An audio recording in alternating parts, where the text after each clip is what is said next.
दुनिया में कर्म को मानने वाले लोग कहते हैं कि किस्मत कुछ नहीं होती, और भाग्यवादी लोग कहते हैं कि किस्मत में जो कुछ लिखा होगा वही होकर रहेगा।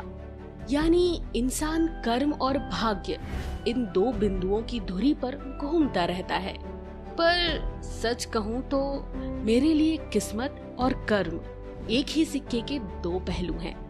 चलिए इसे एक कहानी से जानते हैं कि कर्म बड़ा या भाग्य, किस्मत और कर्म में क्या अंतर है। क्या हम अपने कर्म से अपने भाग्य को बदल सकते हैं? तो बने रहिए हमारे साथ इस वीडियो में अंत तक, और हमारे चैनल को सब्सक्राइब करना बिल्कुल ना भूलें, जिससे कि आगे भी आपको हमारे नए वीडियोस मिलते रहें। एक जंगल के दोनों ओर अलग अलग राजाओं का राज्य था, और उसी जंगल में एक महात्मा रहते थे जिन्हें दोनों राजा अपना गुरु मानते थे। उसी जंगल के बीचों बीच एक नदी बहती थी। अक्सर उसी नदी को लेकर दोनों राज्यों के बीच झगड़े फसाद होते रहते थे। एक बार तो बात बिगड़ते बिगड़ते युद्ध तक आ पहुंची। कोई भी राजा सुलह को तैयार नहीं था, सो युद्ध तो निश्चय ही था। दोनों राजाओं ने युद्ध से पहले महात्मा का आशीर्वाद लेने की सोची और पहुंच गए जंगल की उस कुटिया में जहां महात्मा रहते थे। पहले एक राजा आया और उसने महात्मा से युद्ध में विजय का आशीर्वाद मांगा। महात्मा ने कुछ देर उस राजा को निहारा और कहा, राजन, तुम्हारे भाग्य में जीत नहीं दिखती, आगे ईश्वर की मर्जी। ये सुनकर पहला राजा थोड़ा विचलित तो हुआ, परंतु फिर उसने सोचा कि यदि हारना ही है तो पूरी ताकत से लड़ेंगे, परंतु यूं ही हार नहीं मानेंगे, और अगर हार भी गए तो हार को भी औरों के लिए उदाहरण बना देंगे, परंतु आसानी से हार नहीं मानेंगे। ये निश्चय कर वो वहाँ से चला गया और युद्ध की तैयारी करने लगा।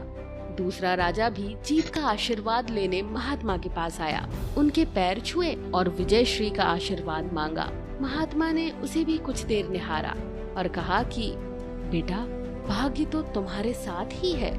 ये सुनकर राजा तो खुशी से भर गया और वापस जाकर निश्चिंत हो गया, जैसे कि उसने युद्ध तो जीत ही लिया हो। अंततः युद्ध का दिन आया। दोनों सेना एक दूसरे के आमने सामने थे और युद्ध का बिगुल बज गया। युद्ध प्रारंभ हो चुका था। एक तरफ की सेना ये सोचकर लड़ रही थी कि चाहे किस्मत में हार हो, पर हम हार नहीं मानेंगे। हम अपनी सर्वश्रेष्ठ कोशिश करेंगे, अपना सर्वस्व झोंक देंगे। और वहीं दूसरी तरफ की सेना एक निश्चिंत मानसिकता के साथ लड़ रही थी कि जीतना तो हमें ही है, तो घबराना कैसा।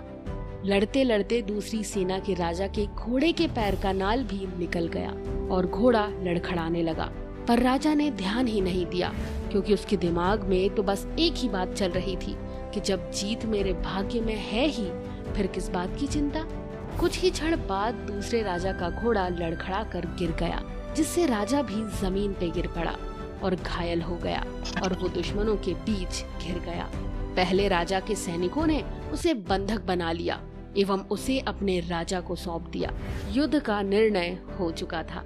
युद्ध का परिणाम बिल्कुल महात्मा की भविष्यवाणी के उलट था। निर्णय के बाद महात्मा भी वहां पहुंच गए। अब दोनों राजाओं को भी बड़ी जिज्ञासा थी कि आखिर भाग्य का लिखा बदल कैसे गया।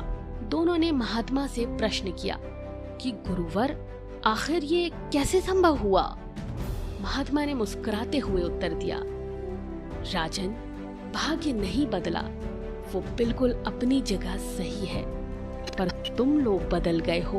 उन्होंने विजेता राजा की ओर इशारा करते हुए कहा कि अब आपको ही देखो राजन, आपने संभावित हार के बारे में सुनकर दिन रात एक कर दिया।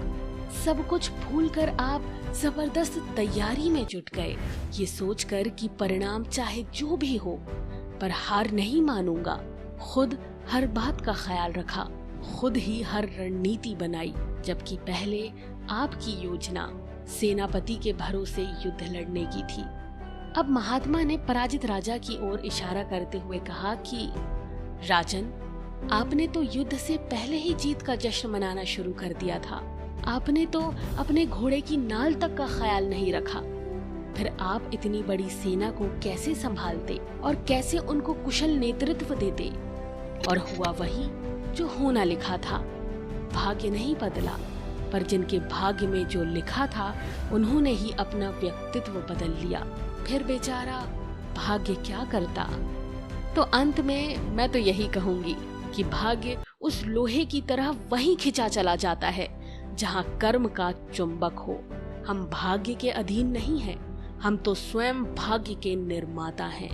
किस्मत भी उन लोगों का साथ देती है जो कर्म करते हैं, क्योंकि किस्मत का ताला कर्म की चाबी के बिना नहीं खुलता।